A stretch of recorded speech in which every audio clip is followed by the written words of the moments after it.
See? See?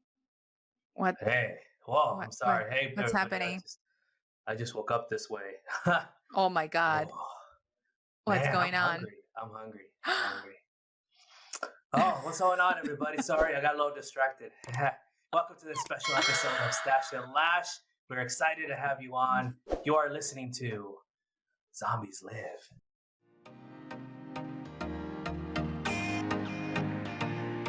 This is not the podcast you are looking for. If you're looking for the same old content delivered by the same old people, you are on the wrong pod. This podcast has life form. You are listening to Stash and Lash. You're listening to Stash and Lash, the show where we talk about everything that unites us as Mexicans. One living in the US and one living in Mexico. The Stash and Lash Show.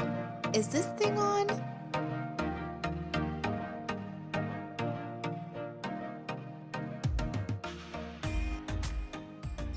Hey, welcome everybody to this special episode of the Stash and Lash Show, where we're going to talk about everything zombies. We're obsessed. We're obsessed.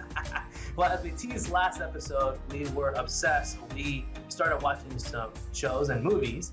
Thank you to those Korean amazing artists and producers and everything around recommendation by G, The Train to Busan. I finally saw it. Finally. And G finally saw We Are All Dead, the TV series in Netflix, again by Korean directors. Can I just say Korean filmmakers and showmakers are like the real deal when it comes to zombies and creepy stuff. Like, Oh yeah, seriously. they've taken it to the next level, right? Yeah, I mean, it's like a generation how the zombies have evolved over the years, and we can't wait to talk about that. We have a lot to talk about, so let's get right to it. Before we start, you're probably noticing, you know what, Z, you look very handsome and very there, What's and going G, on? Yeah, that look, color. It's like, it's a good complexion in me. You know, somehow it's very alluring. I want to just come closer. But speaking of makeup, G did not put on makeup because, you know, I mean, I think she used it all because there's this one time in her life where she did something like this. oh my God. That was, I think, back in 2013, I think, 14. I don't remember. I was so into makeup, like fantasy, editorial, special effects.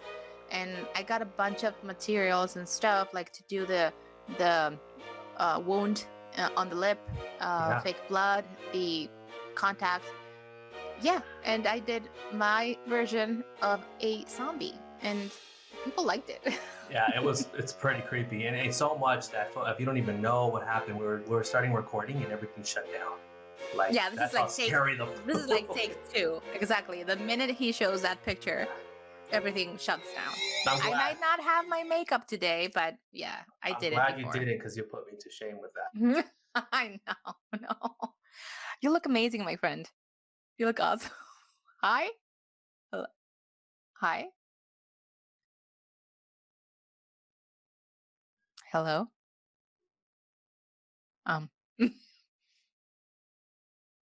See? Sargento. What's happening? Hi? Can you hear me? Yeah. Can you hear me? What? And I tried to take a screenshot and you froze like this. I'm not even kidding. It was awesome. And I thought you were like joking, acting. Yeah. And I was like, oh, see. So let's move on. Let's keep talking. So here's what we have in store for you. So we got a lot to talk about. So Gia is going to kick us off with giving us her research and what she found out of the origins of zombies, how we even became obsessed with them, where do they come from, where was the first, stories around the zombies and this concept. I'm going to then take it on to the 60s, 70s when we talk about George Romero, the zombie of George Romero, and how he started a new era of filmmaking and bringing them to life in the silver screen. And then we're going to wrap up G and I, and G is going to kick it off of, you know, where we're at today with modern 21st century zombies. Sure. But with that, G, tell us what you know about the zombies. With pleasure, my friend. I have to put on my glasses because old. Hello.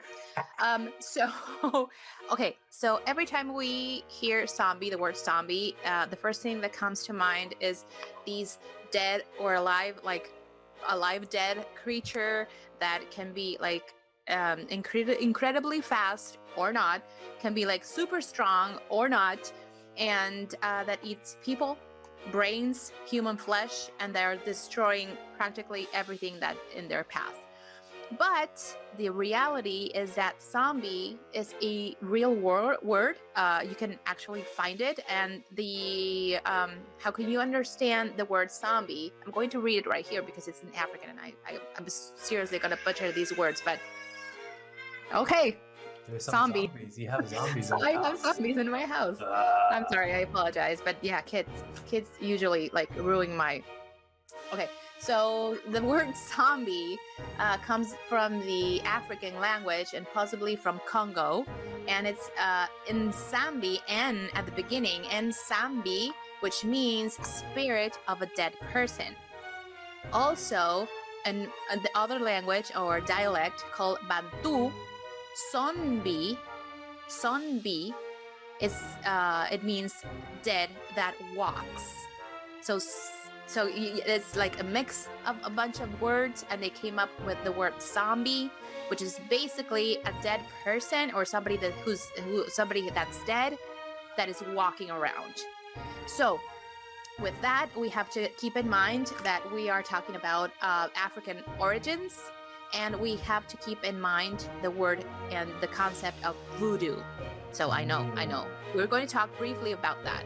Briefly, because that's some scary shit, and we don't want to scare y'all, but it's important for the context of this story in specific. So we have to go way back. Yeah. Real quick too on the Yeah. on the screen there, right? That's when I looked at it too. I think this is the correct spelling of voodoo. A lot of American, Americanized have spelled it with 2 O's in the deity, Yeah. right? So looking at that, I go, no, this is actually the proper way of spelling voodoo. So Yeah, exactly. interesting back there. So continue. So, okay, we have to go back. I'm going to be as brief as possible, and so we can all get the big picture with a small narrative. So we have to go back to 1697 in the island of Haiti, this small country in the Caribbean, and we have to go back to where this country was colonized by Spanish from Spain, from people from Spain, and when they were at war with France, they had to give up part of the country to France. And what the French did, unfortunately, instead of what the Spanish were doing to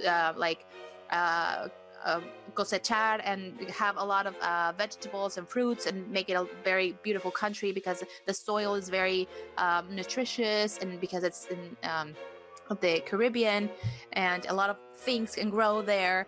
The French, what they did, unfortunately, was to enslave everybody. So that's very unfortunate. So because of that, a lot of the locals didn't survive this transition. And what the French did was they went to Africa and they brought a large amount of people so they can be slaves in Haiti, and so they can populate again this country. So this is where we're getting a lot of context of why a lot of the African costumes and a lot of things that were specifically from Africa came to this part of America. So going a little further into the voodoo situation, fast forward to the late 50s to the early 60s, we know that there were, okay, so remember the concept of voodoo, and all this is kind of witchery in a sense. It's like also people say it's like a religion, but very. It's not. That's important because it's not specifically a religion. It's more like a cult, like people that people follow and believe in, but they don't specifically like adore a figure.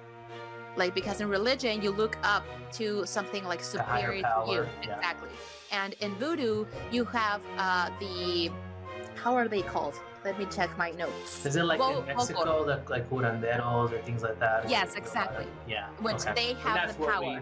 we can relate to, right? Yeah, Yes. they have the power of healing, because there's like two ways. Like in everything, there's bad and there's good. So you can find good witch good and the bad voodoo. witch.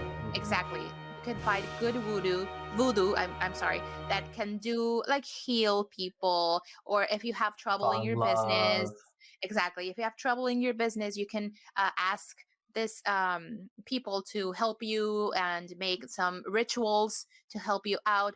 But on the other hand, there's the bad voodoo, that is people that can kill you and that can go after you and can give you curses, and the allegedly people that created the zombie powders. Make exactly. people to life. Yeah. Exactly. When I think of voodoo, a lot of times G2 is I think of the dolls where they would have you seen those where they would get a doll of somebody and they would poke them and you'd be like, oh, like you can manipulate them. That's one of the things that first comes to the voodoo doll, right? Absolutely. So okay, fast forward, we talked a little bit about history, and it was important to you for us to let you know that the Haiti was it's like ground zero, you can say, about this zombies phenomenon. Yeah, exactly, because they do exist in a sense, but what is also important to tell you is that these powders that were made by this evil voodoo witch doctor, yeah, exactly, thank you, that's the word, witch doctor, can induce some very specific symptoms in people that were resemblance, like they were dead. Like we have to understand, when somebody is declared dead clinically, there's some signs, like you don't have a pulse, you are not breathing, there's no breathing sounds, your pupils are dilated and fixed, and another are you doing like a checklist right now? I'm checking everything so far. Yeah. Checking everything. So those are specific, like no heart rhythm, etc. Yeah, you know what I'm saying. So what happened is that these specific powders induce some kind of catalepsy, like a trance or something. Exactly. So they're like completely to them, out, right? Yeah. like completely out, like they don't hear, they don't respond, they do not answer questions, they just follow instructions, specific instructions, which is the main reason why they used these powders for these slaves, because they only needed them to work and work and work from day to night. I also heard too, and if you're going to talk about this, let me know if I'm going ahead. But I also heard that they used the concept of zombies too later on, because they would scare people, saying that, because a lot of people were committing suicide during this time as well. So they would also come up with the concept of zombies, saying that, hey, you don't want to, because you'll come back as a zombie, as a living dead. So it will prevent suicides during that time as well. So something I also learned, that they started getting the powders, everything, but then they started bringing this myth to minimize suicide rates within the slaves, right? And I didn't know that. Community. Yeah, so that's another thing that I learned. I'm like, oh, interesting. So they fed off of this even more. Interesting. So yeah, that's the main reason why they use these evil potions to control people specifically, and because they were like so out, and like their eyes were foggy, and they did not concentrate, and they walked like super slow, and you can see the connection with the actual phenomenon of the zombie. Of course, today is like extremely like a fantasy, and it's different, but yeah, that was the idea back then of creating this situation. So going forward, I found, and I want to just to picture how powerful voodoo actually is, if you actually believe in it. Like we were saying just a couple of minutes ago, it is not necessarily a religion, because you're not looking to a higher self. The people on this earth are the powerful people. Like the witch doctors were like the main source of power for everyone. So just to put a little fun Well, it's not a fun fact, an unknown and very interesting fact I found that you actually don't know because you were like, hey, what's this picture about? But I'm going to tell you right now, my friend. So, back in the late 50s, early 60s, there was this president in Haiti called, what's his name? Francois Duvalier. And he was an evil man. But what nobody knew outside Haiti is that he was actually a witch doctor. So he was president of this country, but he was actually a voodoo witch doctor. But he was evil. He was killing randomly. He had this army of people that were armed and killing people. Like, hey, I don't like the way you look at me, and bam, they will shoot him. And it was crazy, and it was so disturbing for all the people. Yes, exactly, him. His name is Francois Duvalier. He was president of Haiti, and he was also a witch doctor, and a very, very, very powerful one, according to history. So, when he found out that John F. Kennedy, JFK, was elected president of the USA, he reached out to him to ask for support, economical, financial, military, because unfortunately Haiti is a very poor country. So he asked for help specifically to the US government. And because JFK knew how he was and how a dictator and how awful he was to people, he didn't like him. So he said, you know what? I'm not going to help you. Instead, I'm going to send people to try to bring you down and get you out of power. And they never sent help to Haiti. And this guy took it personal, of course. And he was so mad. And he picture this. He made an event with a lot of people watching. And he made a ritual, a voodoo live ritual, where he declared, and allegedly, where he declared that a curse was going to be on JFK, and he was going to die 10 days later. Wow. Are you ready for this? Are you No. ready for this? Yeah. 6 days later of that ritual, JFK was killed. What? It's a coincidence, crazy, I don't know. But this guy was like, you see, I did it. And a lot of people in Haiti and a lot of people that believe in voodoo think that JFK was assassinated because he was cursed by voodoo. That's crazy, right? I've never heard of that conspiracy. That's amazing. That's weird. It's kind of creepy because it's one of those, mysteries, right? Till today, we don't know. Exactly. We know it was, mystery. they found, yes, Oswald was the one that was, accused and found and all that, but it just did not make sense. There's so many different, inconsistencies of the bullet. There's the mystery person with the umbrella, the person in the green, what they call it, the green area, the green fern area, and everything, right? And till today, nobody knows. Like, nobody can say for sure that was, what really truly happened.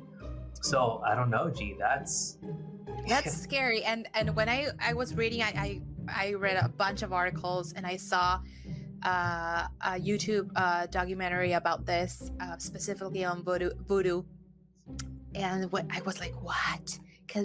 Is that possible? I mean, no, I don't think so. But it's crazy to think that something like that can be so powerful that people actually believe that that's what happened. Yeah, I mean, first of all, it started based on the story and what you're saying and what I searched as well. It started really again with, the migration, or not the migration, right? The enslavery of a lot of the, Africans to a lot of different parts of the Western Hemisphere, and for slavery. Haiti being one, and what you said a lot was because they wanted to, the crops and utilizing that labor, that the manpower, them cropping that, and a lot of it was also because of sugarcane. That was a big part of it, right? Exactly. That this kind of started developing, right? You started seeing these this cult, like you said, or this this way of living where you would have these voodoo doctors or witch doctors, performing these things and maybe even using it in a way to escape or to combat, their oppressors. Like how can I overcome that? How can I change, whether it bewitch or curse some people that have done me wrong. And yeah, you also shared a couple images, and they're pretty interesting, right? Because this is like a lot of things where people either are possessed or they're doing these rituals. People that are in trance. I mean, I don't know, they've been put the zombie powder or what have you. Yeah. The woman prior from the last image, she is. There are actually, I believe, 3 cases like documented, like seriously. With papers and evidence and journalists covering this. There are 3 cases of confirmed zombie people. And by that, I mean that they were declared dead clinically by a doctor, by a physician, and they mysteriously, years later, came back to life. So you cannot explain that. So we have, again, we're explaining the how this drug or these zombie powders work. So they physiologically like numb you, like completely, you're out of the zone, blah blah blah. But in the spiritual point of view of voodoo, what they explain is that a human has like 2 souls, like a little soul and a big soul. The little soul controls emotion, free will, spontaneous. How are you with other people and how you react, emotions, blah blah blah. And the big soul keeps you alive because it's all the main functions of the body. So what voodoo does to you with this ritual of zombie is that they take away your little soul. They preserve it somewhere, and they keep it away from you. So what happens is that you're only functioning like your body is only walking. Exactly, you're only walking. You're talking, or maybe you're not talking, but you are not aware of anything because you cannot feel, you cannot respond. You do not have the will to react. You know what I'm saying? So that's what they do. And sometimes what happens is that if the witch doctor has your little soul in here and okay, you've done your time, I'm going to give you back your little soul, and then he like frees this and people can go back to normal. You know what? It reminds me of a recent movie that just came out. 2017. I remember a movie called Get Out.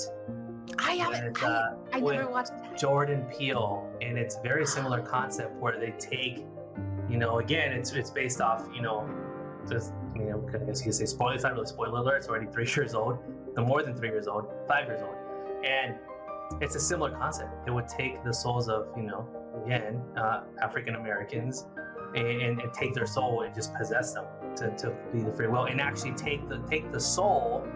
And that's one thing I've noticed from another movie, The Skeleton Key. I don't know if you've seen that one. Nope.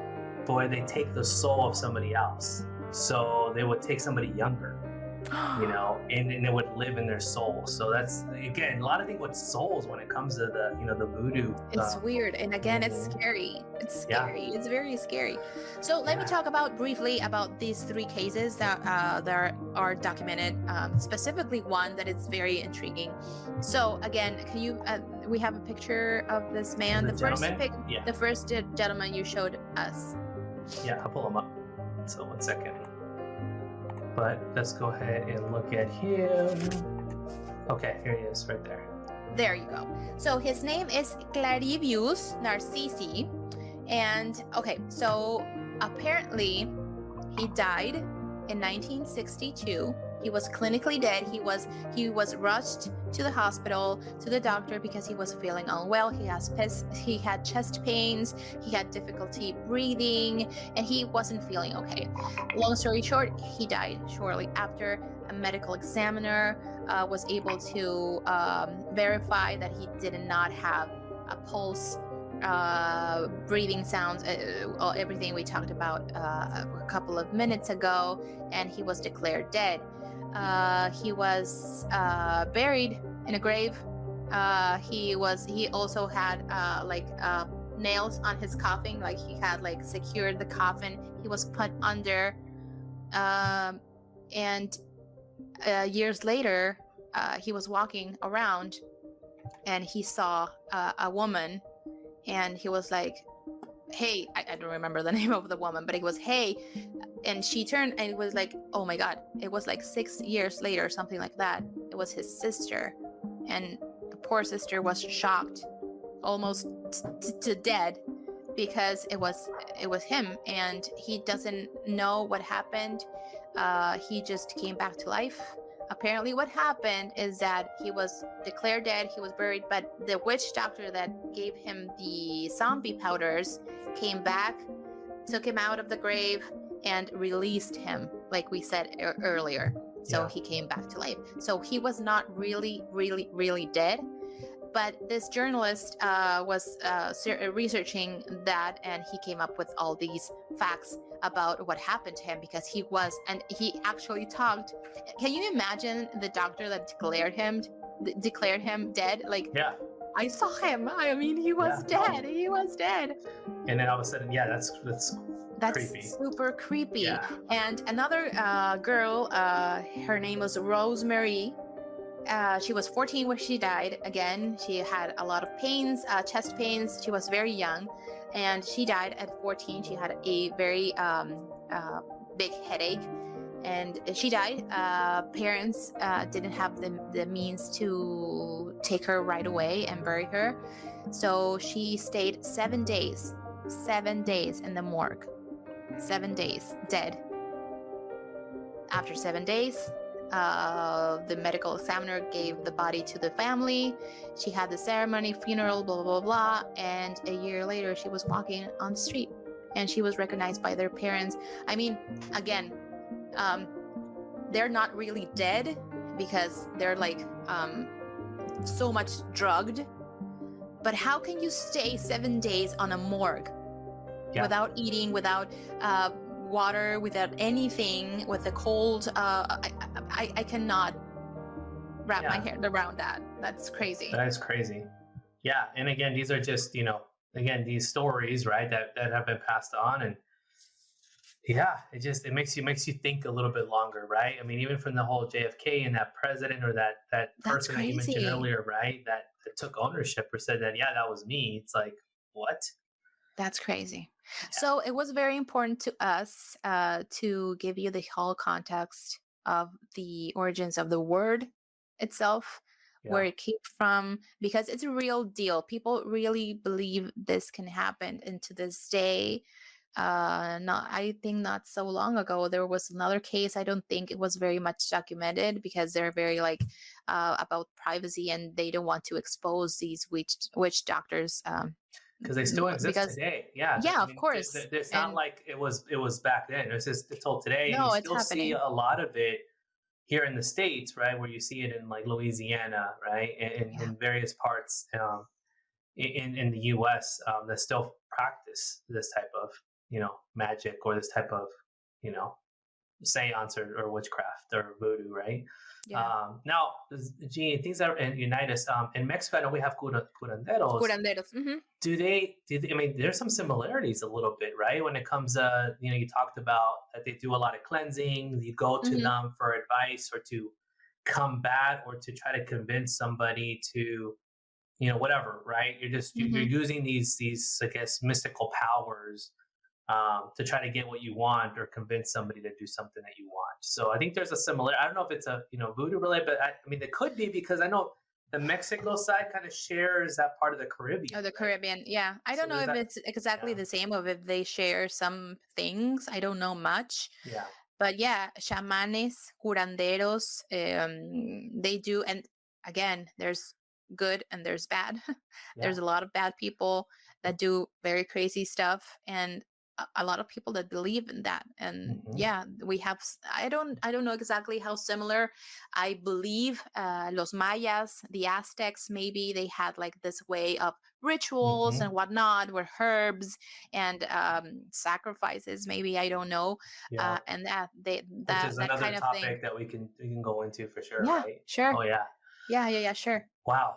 Yeah. Thank That's you, G. crazy. That's Yeah. crazy. And Crazy. I hope I was like not so vague, but it was important for the context again, so we could Set the stage. understand where this is coming from. And of course, nowadays we see a lot of stuff being made up about this particular issue. It's become a pop culture, right? It's evolved over the years, and that's where I'll jump in now and talk about how where this you started seeing this in the Haitian culture, started from African origins, migrated over to the Caribbeans, and of course now we see it here in the U.S.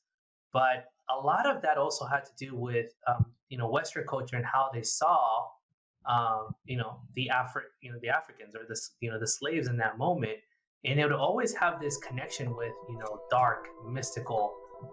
There's stories of American or Caucasian males or people going to these islands like Haiti or the islands, the Virgin Islands, the Caribbeans.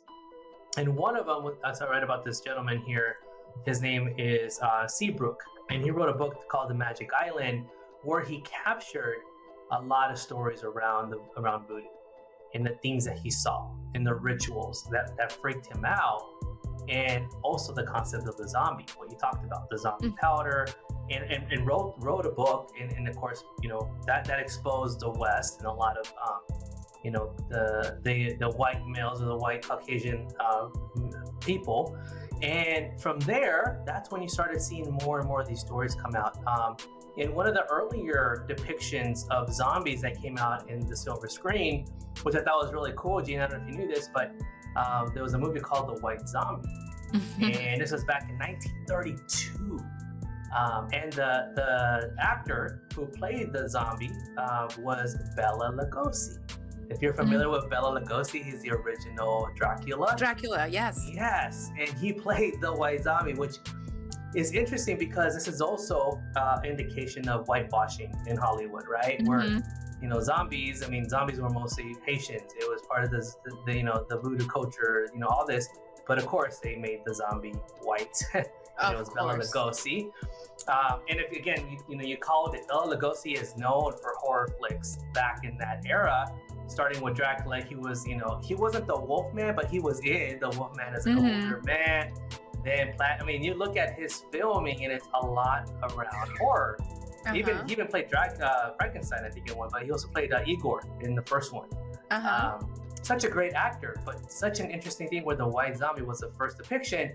Fast forward to more modern era, and then you have the era of George Romero zombies.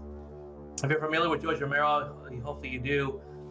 He's done a lot of the first initial, Hollywood movies of like Night of the Living Dead, Dawn of the Dead, a total of 6 series that he wrote around the dead of coming to life. Now, a fun fact about George Romero, he had no understanding in the beginning when he wrote these novels and these stories of the zombies. If you notice, nowhere in the first few movies he refers them as zombies. It's Night of the Living Dead, the Living Dead, Dawn of the Dead, right? It wasn't zombies, Night of the Zombies, Night of the He was not using the concept of zombie. He was like living dead. And I think in his earlier interviews, he said, he didn't know much about the Haitian zombies and the culture. He just kind of and again, that's his story, but I'm sure maybe he heard from word of mouth, from passing on about these stories. But that's where he created, and he again says, I didn't know much about the Haitian zombie culture, right? But yeah, he had a 6-part series, again, starting back in 1968 with the first one, Night of the Living Dead, all the way to the last of the series, which is Survival of the Dead in 2009. I'll be honest, I watched a few of these when I was younger, little bits and pieces. They freaked me out, but I don't really recall them as much. And I think when you look back at it, right, the acting, the CGI, that wasn't the best. So maybe if we go back and look at it, it's pretty cheesy. Plus, these are more like, again, the coming to life dead zombies, right? Not the zombies we know now, which to talk about current zombies. but these are more the slower, decaying. Like kind of like it doesn't scare you as much now, but back then it was freaking weird, right? Another fun fact about these stories or this series of Romero is that this is back in 1968 when you started seeing the integration and the racial injustice of Joe Crow or Jim Crow here in the U.S. If you're familiar with this, where you had the segregation, right, and the civil rights going on, and his first actor in the first movie, Night of the Living Dead, his main actor was an African American male, and he was a hero, right? But if you can recall the final scene where he is, in the room. And you have these, again, Caucasian white males trying to, kill and shoot down the zombies, end up killing him, mistaking him for a zombie, shooting him at the end. Damn. Right? Isn't that crazy? But again, Romero said, no, I didn't cast him to try to say, hey, this is kind of, I'm trying to do a political film, or there was some messaging here about how, America and casting a black male, was very controversial back in '68. He said no, he was the best actor at the time. He said he had no intention to make it, political or racial driven. But again, a lot of people see that connection there. Yeah. So very interesting fact about Romero. And again, this is more the initial zombies in Hollywood. Of course, you saw prior with Lugosi. Very whitewashed, with the white zombie, very cheesy. That's crazy. But then Romero made it really popular, and this is where a lot of now what we have today was foundation of the movies of what we have today. But they have evolved. So that's where we go from there. And then now we're talking about the current. Now we have so many different more advancements. Quick before I hand it over to G, because she's going to talk about some of the shows. What's also accelerated the zombies and the change of zombies was also video games. Right. And we'll talk about, the movies and all that. But actually, you know what? Oh my gosh, is there another zombie knocking there? What's going on? Yes. They decided today was the day they were going to knock like crazy on the door and scream outside. So yeah, I apologize. So let's go into that actually. If you want to start talking about, let's talk about some of the movies, because some of the movies talk about the next generation of zombies and what we're seeing now, and then we'll talk about the shows. So yeah, let's go ahead and show you. You gave me some that you pulled up here. So talk about why'd you pick these movies, and I can add more to it. But now we're talking about recent 21st century Hollywood flicks. Yes, exactly. So again, we have to talk about also the kind of zombie. Like we have the general concept of a zombie that is a dead walking person, like coming to life. Yeah, coming back to life. Exactly. But you have like all sizes, colors, speed, and everything in between. Like they can be like super fast, and 28 days later, that movie freaked me out. Like seriously, they were like, if you can remember, if you haven't watched it, I'm sure you watched it. But like they're like crazy fast, and at that point, I'm like, what the hell am I supposed to do? Like by now, I think I'm totally ready for a zombie apocalypse. After all the movies. After all the movies and all the series I've seen. So we have a lot of types and a lot of, because again, if you're talking about the last movie you talked about, Land of the Living Dead, something like that, they're like very slow because okay, so the concept of somebody that's dead is that they're decaying and they're like slowing down, which is it could actually be how it's supposed to be. Like, well, at first, right, this is like new to us, right? So I can imagine, back then, like you didn't know what a zombie was, right? You didn't know, like you think it's your loved one, and then you go and you talk to them, hey, are you okay? And oh, there you go. Exactly. But now over the years we know what that is, right? That we're like, oh, hold on. Okay, no, don't come close, bro. To me. Kind of walking funny. So that way we had to see, but also I think, Gene, what you're talking about is that we've seen a generation of, we've had a lot of these outbreaks, right? Of SARS and Ebola and different things that became more of a, different kind of zombies, more of a, virus type of. Because Exactly. In pop culture, we define zombies that got this because a virus, either it was created by somebody in a lab, or something happened on Earth. I don't know, climate change. I don't know, you name it, and something happened that changed the chemicals in the air, water, whatever, and zombies came to life. So that's maybe what is the difference between the voodoo beliefs about the zombie and what pop culture makes us believe that it's more of a virus that is going on. So yeah, these are one of my Resident Evil is more like in the video game spectrum for me, but also the movie form is very good. 28 days later, I think, is one of my favorite zombie movies. It's scared the shit out of me, like completely living shit out of me, literally. Rec is very good. Have you watched that? I don't think I've seen that one. No. It's española. It's Española. Oh. Yeah. So the zombies were like, quiero tu cerebro. Puedes darme tu cerebro, tía. Dame tu cerebro, eh? Dame tu cerebro, tía. In Zombieland. Oh, sorry, my again folks. We love with you. the accents. I'm sorry. In Zombieland, of course. I mean, that's a staple. I love that one, and It's funny. It's funny. and you learn. It's also educational. You learn what kind of how to survive a zombie apocalypse, right? Exactly. But I mean, to that, right? We talk about how it really reflects, our current state of where we're at, right? So, yes, when zombies first came out, it was during that era. How do we survive? How do we combat our oppressors? To moving on to I really got to think about more obsessed with the apocalypse, I think, right? Mm-hmm. Like when things start to get carried away, the dead come to life, and that's really, even if you go back, if you follow the Bible, they talk about how the dead will come to life, and all that. So very obsessed with the apocalypse, kind of deal with the apocalypse, anyways, at least the apocalypse. Yeah, Now, but I don't know. From a religious point of view, I've always thought about that saying that the dead will come back as like as a they good thing. were, like Yeah. as they were. Exactly. Yeah. I'm not expecting them to come back as But zombies. That would be like people have terrifying. imaginations, and they go, oh, maybe they'll come out like Maybe do you imagine Yeah. like every Yeah. every graveyard like I know, oh no. Exactly. God. Yeah. People have vivid images. People that write these things, I don't know what's going on. But then you talk about, yes, the virus zombies, and I think also, Resident Evil was a big, with the video games, and Yeah. I don't know if you remember playing that game when I first. I was like, oh my god, it's Yeah. dark at night, Yeah. and you're just like, oh Yes. man. Even today, Yes. I'm like looking behind me, I'm like, turn on Yes. the lights.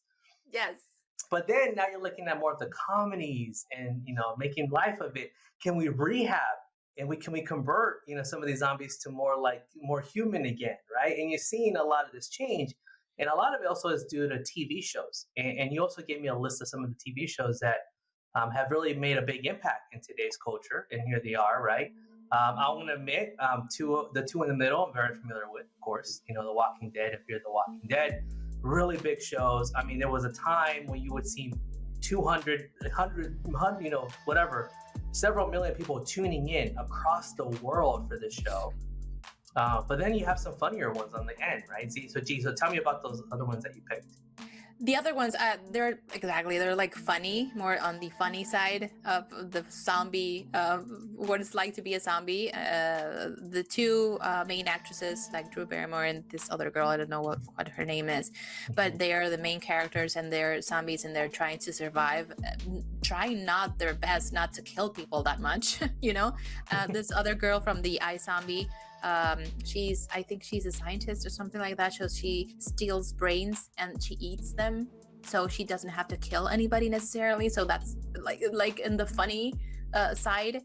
And also the Santa Clarita Diet, she eats herself, even like I don't want to kill anybody, but I'm going to chew on my finger, or I'm gonna lose a limb, and nothing is going to happen. So it's on the funny side. Going back to The Walking Dead, I was a huge hardcore fan. I think for the first 5 seasons or something like that. Like right now it's like annoying, and I hate it. I absolutely hate it. I have to watch it because at least I want to be aware of what's happening. I hate to see it on social media. Like I want to see it for myself. But Spoiler yeah, alerts are everywhere. yes, Yes. yeah, I know. So yeah, Walking Dead. I think it's a huge. Remember, the Walking Dead was first a comic book, and then it was made a TV show that was great for a while, but Yeah. they completely lost track of it. They lost their way, and yeah. Yeah, exactly. And So it wasn't really true to the comic at the end. They started kind at of the taking end, creative exactly. liberties. Yeah, but I think Yeah. what again we talked about, the virus zombies, but in The Walking Dead, it was I think what made it scary was the human element, like how dark do humans get in that moment where you have yeah, to survive, right? it came to a point where the zombies were not even the problem anymore. Like No, it it was was the people. it was the people. It was the remaining people that you're trying to survive, and you're Yeah, fighting everybody you encounter just to get something to eat or yeah, power. So yeah, that aspect is okay, I think, just to yeah. make conscious on people. I don't know, Because you but think yeah, about it, that can happen where you're now, you're looking out for yourself. You have a group of people that you trust, but then there's some new people. Do I trust them? Do I not? Are they and looking? usually you don't, and usually you don't, No. because they're gonna they want what you have, Hmm. and you want what they have. So it's a constant battle. Very, very similar to society, right? Where you have these two different, again, nowadays you have a lot of division, in Hmm. different aspects. And imagine in Mexico, like here, right? There's a lot of conflict. But it's you hope in your heart of heart when you see these characters that hey, can humanity survive? Can we finally trust each other and collaborate and work together? But in the show, it always shows that it's a hard and battle. and even at the end, the best characters, the best humans turn. Like Yeah, there was a time the with priest. Rick Grimes, the main character. By the way, spoiler Mhm. alert. I hope it's not spoiler alert No, anymore. it's But when he died, when he or he left. They disappeared took him. from Yeah, yeah, they took him. But everybody knew he or thought he was dead. But even him, there was a point where he was like crazy and losing it, because he was like, I don't care. Like yeah, I was all about protecting and helping people, but right now I don't give a fuck. yeah, I just yeah. want to survive. I just want Well, my kids to survive. And it comes to a point where, as a society, you just have to look up for yourself. mhm. That's so true, and that's what made it really good. And then you look at you know what we see now, and I think also here's another thing. When it first came out too, what was creepy was like the hordes of zombie, right? That was the Oh my overwhelming, god. when there are so many that you can only beat so many of them up, right? You get exhausted, you get tired. It just that's what made it scary. But after a while, I wasn't scared anymore. It's like It wasn't scary anymore because yeah, unless there were like new zombies, yeah, all the rest of the because that's what I really appreciate about this kind of shows. And correct me if I'm wrong, but okay, so naturally, if a body is decomposing, it's decaying, it's yep, getting weaker. yep, They're if they're not getting another human to feed from, they're gonna starve. So they become weaker and weaker and weaker, yep, and that's what you see. unless there are new zombies, like people that just turned, and you have Mhm. like a new wave of new zombies. They're eventually going to stop like being scary. I don't know. Yeah, and with also the concept of the zombies is so creepy, right? Is because they reproduce, right? When you bite somebody, when you convert them, and it's just overwhelming. Where like it just affects so fast, just like a virus, kind of going with the virus situation. But let's talk about, of course, we'll move into the Korean and this new wave of zombies that we're coming across. But there was a book that you shared with me too that was one of your favorite. I think you have it there. There it I is. have it right here. Okay, so something you need to know about me, or if you know me already, Pride and Prejudice is my favorite book and movie. I'm a huge Jane Austen fan. Mr. Darcy. Mr. Darcy, of course, absolutely, Of course, absolutely. absolutely. So, yeah, and I mean, when I saw this, I remember I don't, no, I don't even remember when or where I saw this, but I was like, hell yeah, I need that. It's on the funnier side. Of course, there's a lot of twists. I'm not going to spoil it because it's good, but But it's a I think recommend. everybody knows the story of Pride and Prejudice anyway. But yeah, there's a lot of zombies, and the main concern is, oh, what happens? Is Lizzie going to kill Mr. Darcy if he turns? Wait and see. So it's Tune in. interesting and it's funny. So yeah. So you were talking about how talking about the virus, how in movies and shows it's because of a virus. So we have there are a lot of type of zombies in different movies, but what we can agree on in every single one of them, or at least in most of them, is that you can get it by if you get bit, right? Or if you get any fluids, for the contamination. most common is the bite, right? But depending on the genre and who it is and how they do it, but I would say the most common one is a bite. Once you The get bite. a bite, If you get a bite, it gets it's in the over. blood and you're done. In the bloodstream, exactly, you get infected. But and it's blah, blah, funny too. In the beginning, right? It's funny how like the zombies in the Romero era, they would crave brains. That was their thing, right? blah. Brains. Yeah, right at the beginning, it was like brains, exactly. It But was then not. it evolved to more like just flesh, like eating. Flesh. Right now, they eat flesh. So okay, you get infected if a zombie bites you. The only way to kill a zombie is to the brains.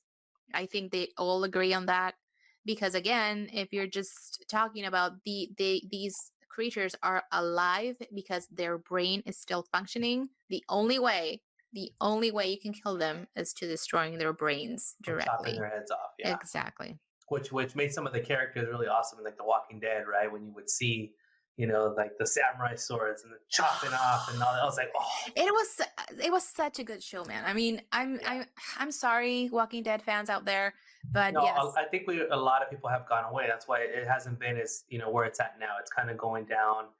But the cool thing is that you're seeing a resurrection, pun intended, of a new. You like that transition? I love it. Resurrection of the zombie genre, and I'm gonna giving credit to our folks in South Korea, right? Because we had an amazing episode when it came to Squid Games, right? It was a phenomenon. Oh my gosh! Thank you again for everybody who saw that episode. It's such a big episode for us, but we really got obsessed with these directors in these movies. Where G came across Train to Busan. And she's like, you have to watch this movie. Even before the other show, like We Are All Dead, it came out, I was like, dude, you have to watch this movie. Yeah. Soon. Yeah, and then of course, as we know, and if you're familiar, being here in the U.S. and you know about Netflix, that Netflix is different of what is being shown in different countries. Mm-hmm. So she's like, it's on Netflix. I'm like, no, it's not. It's not on Netflix. So I was like, this is ridiculous. I want to see this movie. And finally, I decided to do a search, and I found it on I think it was Tubi, which is a free streaming service with commercials. I think it's on YouTube also. It might be on YouTube. Okay, I think it's there with commercials, right? So finally, I said, you know what? I found it. Let me go ahead and pull it. I watched it with my kids, and of course, my daughter was crying because it was so emotional. Quick synopsis of the movie, right? Once again, it's a zombie infestation.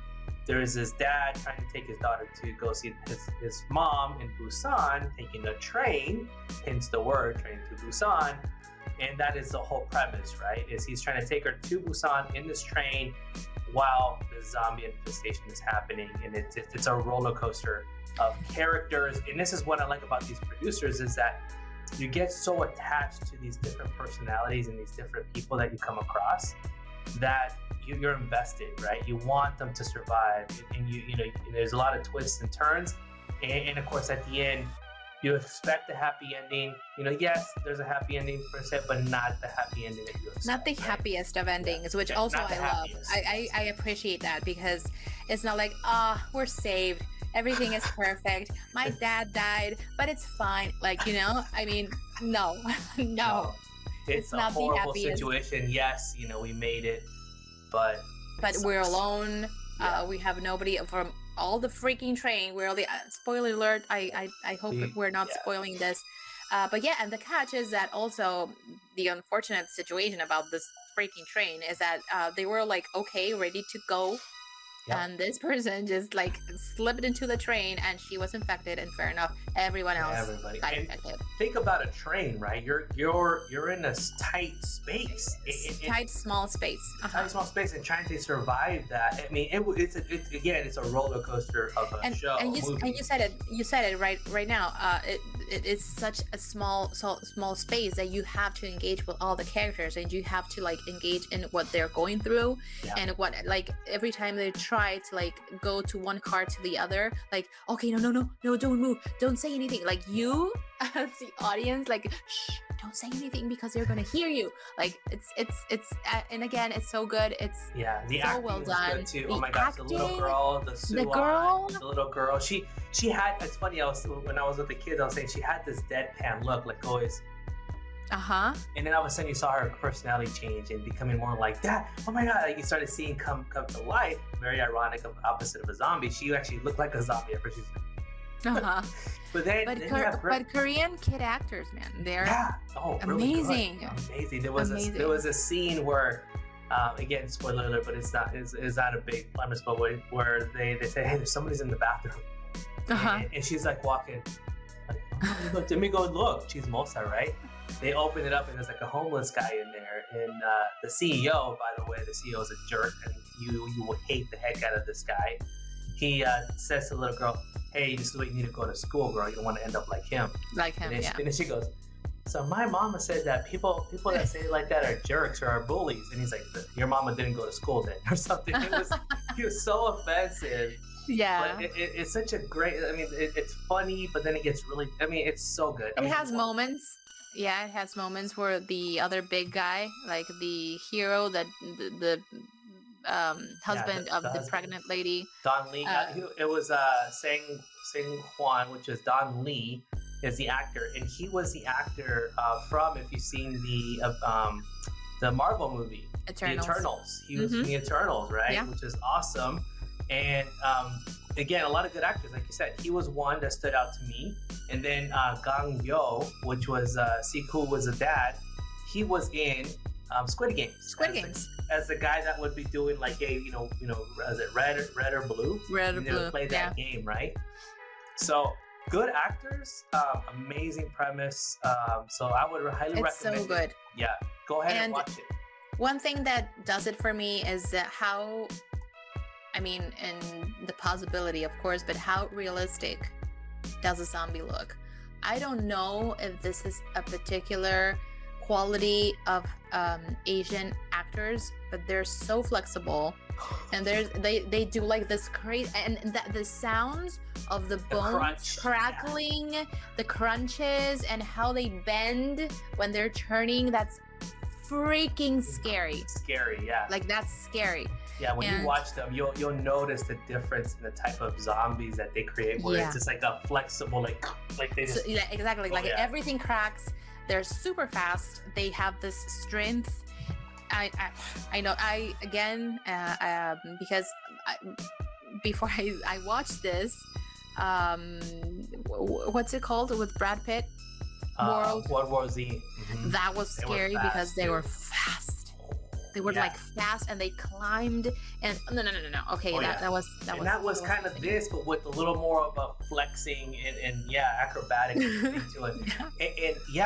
And I said, when you see the actors, and once again, Don Lee, who was one of the actors, the husband of a pregnant wife, you'll know him from Eternals as Gilgamesh, right? So you'll connect that connection. Such a strong, it's such a good actor. Yeah. But then that's where we came across, the We Are All Dead series, which is on Netflix for both, right? It's in Mexico también. Yes. So right now, spoiler ahead, heavy spoiler alert, because this just came out like 2 weeks ago. So yeah, if you haven't watched it, pause this, go watch it, and come back.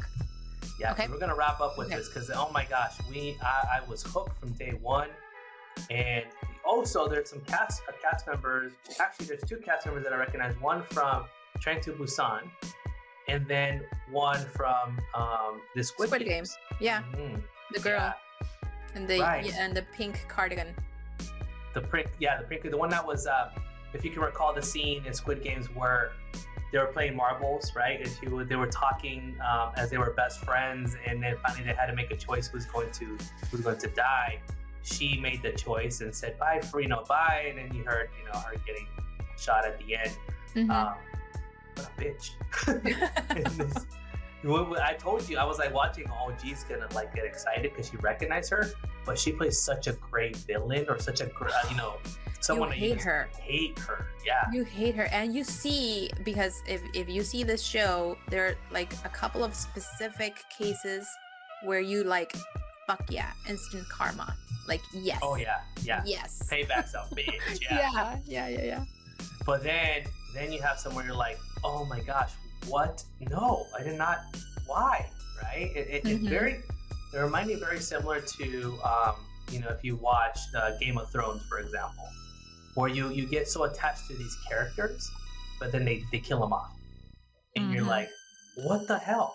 Like, I was so invested in them. I thought they were the hero. You for sure thought they were going to survive, and and again. But that's the beauty of this.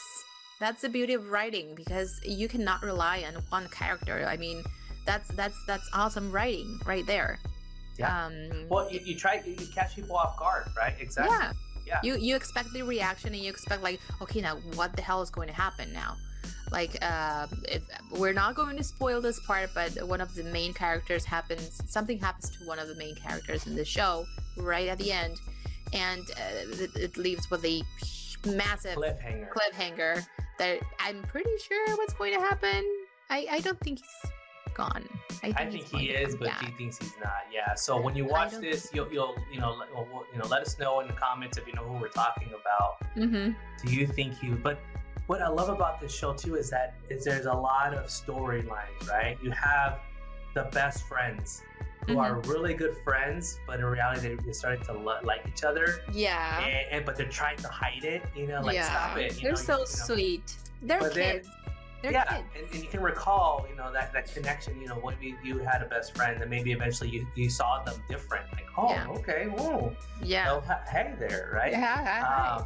But then you have, these dynamics of like someone who was like the president and well respected, but very quiet. Not all of a sudden, taking a different role. And then the villains. And speaking of villains, the villain was really good. Oh my gosh, I couldn't stand that guy. He's horrible, and he just keeps falling from tall buildings, and nothing happens to him. I'm like, okay, next time, let him fall from a taller building and see if that does it. And which comes to me to say that in this show in particular, which I also loved, is that we have a new kind of zombie, a Hamby. A Hamby, so, the way they called it, that's interesting, because we know the zombie, they're dead, and they're like, they do not respond, they do not recognize you, they're just like walking and eating flesh or whatever. But this kind of new kind of evolution of these kind of zombies, they're completely themselves, but they just turn at certain moments. And they're like superhumans in a way, because they have like very enhanced hearing and smelling, and they're like super strong, but they still crave human flesh. Yeah, and the one we're talking about, right, is he was a bully, right? That was bullying all these kids, and I think his name was Guinam. And Guinam was, got bit. He, okay, we thought it was over, right? You see the scene, but he converts into that hybrid of a zombie where it's like makes it even creepy, right? When you think about it, like you think about a villain now given these superpowers that nothing affects them. That's scary. Because, I'm sorry. No, because Namra, the other girl that also has this evolution or variant of the virus, she's good. She's trying to use it for the better good. Even though in the last episode, I believe, Onjo tells her, like, we wouldn't made it this far if it wasn't for you, because she helped the group, because she was listening and because she had like very sensitive hearing and smell and whatever. But at the end of the day, she turned and she tried to attack Onjo. So it's again, She would crave it. There would be a moment where she's yeah, like, you see the smell, I'm I hungry, I'm right? And hungry. Why you smell so good? She would yeah, think, and she would like, but she tried her best not to, she until it would was hold like, back. Yeah. yeah, until I don't know if it was she was like so hungry that she ended up eating someone on the street. uh But then it's yeah, interesting if you saw right at the end, the very last episode where Namra, comes back and she looks very normal. But she I looks think healed. you have a suspicion that might be a front for something else. That this might be fake. Is your thoughts? I Yeah, don't know. because okay, she says that there's a bunch of other people like her. Like there are a lot of people like me. And we were expecting you or something like that. I don't know. The other group. Hmm. And I don't know if it's a trap. I hope not. Yeah, but you had because they didn't show them right. They kind of looked out, and then you saw their faces like, oh my goodness, right? Like there's a lot of them. Yeah. Because she's like, But oh, they're here.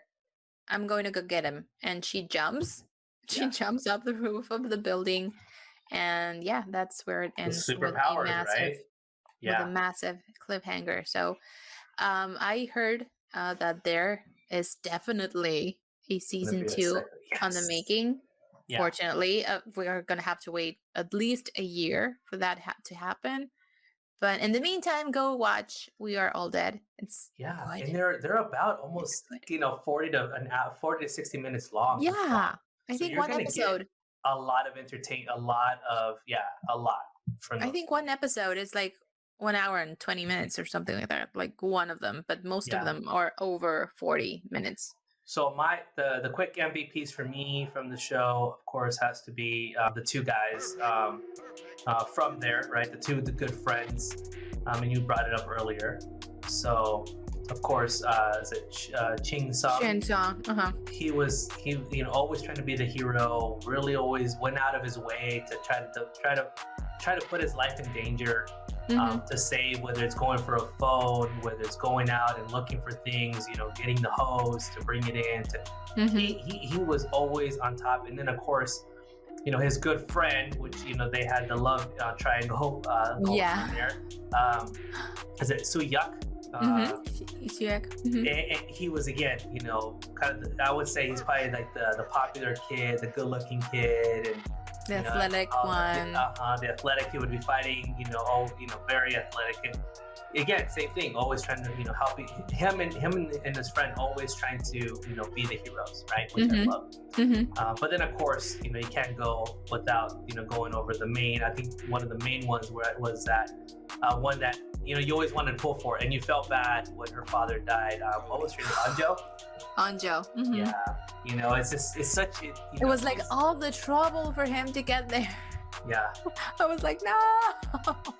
And here's a scene. I love this scene when they were basically looking at the camera and just doing their final goodbyes or saying something to loved ones, right? If if they don't make it, so it's like. Did you know that was a tribute to something that happened in 2014, I believe, in Korea? No. There was an accident in a ferry, and a bunch of students were inside this ferry, and the ferry sank. And before that happened, a bunch of students recorded themselves, like saying, "Hey, mom, I'm okay. They're going to get us. Don't worry." Blah blah blah. Oh wow. And showing the other friends. Unfortunately, almost everybody died in that accident, and it's very unfortunate. Yeah, because the recording is there. Yeah. No, that's sad. I mean, I didn't know that. That's a good fact there. I didn't even know that. And just to wrap up, I think the one that we talked about. Wow. G's always full of the nuggets. There's another nugget for you. Deep dive with G. for the win. This is the one we talked about, right? This is another one that we're like villain, right? She was not loved. What was her name? Na Yan. And again, she was from the Squid Games, but man, she just, you just couldn't help. At first, you're like, oh, I know her, and it's a whole different character from the other movie. Where you're just like, I can't believe I can't believe what she did. Yeah, I cannot believe what she did. But yeah. So spoiler alert, if you will watch it, you'll be surprised. When you watch it, you'll be like, oh my gosh, I can't stand her anymore. Like, honestly. And this is one. But karma got her. That's what I'm saying. This is when you love when karma comes along, but then there's one where karma doesn't come, and that's the And great writing. yeah. And she had those moments where she was like, okay, should I come out and Yeah. like do something? Because she was inside a room With with a bunch of food. supplies and food. Exactly. Right. They were in Right they were in next to the them. other room, and she could have easily opened the door and said, "Hey, come in here. There's tons of food." Hey, And, you know what? I'm sorry. she Blah, kept it blah, to blah. herself. Yeah, exactly. Go get this. Blah, blah, Ooh. blah. Eat. But no. Yeah. Oh my God. Oh, Yeah. so great, and I'm glad you saw it. I'm so happy. So, highly recommend everybody to watch Please both watch of it. these. Now, the funny thing is that they do reference the Train to Busan a lot in this show, right? So Which funny fact, because C started watching We Are All Dead before me, and he was like, "Hey, it's so good," blah blah blah, and I'm like, "Yeah, I have to catch up." And I was like, "Hey, by the way, when you're done, go watch Train to Busan." He was like, "Oh, they make reference to it in the show," and I'm, "Oh my God, okay." And and when I it's watched very that, similar to zombies, where they go they do the whole convulsing that's and yeah, oh, it's so creepy. Yeah, and I think what I love here's so much we can talk about this, but another thing that made this show really good is that when family members and loved ones come turn into zombies, you feel bad like when you see them getting beat by somebody else. You're like, that's my mom, that's my dad. yeah. That's Oh, some that was loved one. hard to watch. That was It's like hard to watch. it's like you think about it, like being in that is hard. Like you do not want to see, you don't want that to happen, right? Like what do Yeah. you do? So. Yeah. Anyways, but the other actor that I was telling you about from Train to Busan Who? was the Archer, that boy that he was the kid with the bat and the baseball with his girlfriend. That at the end they're the last to survive. That kid with the bat that was helping them. He was the Archer from We Are All Dead. Yeah. He the girl and the guy that were the archers that were like with their bow and arrows.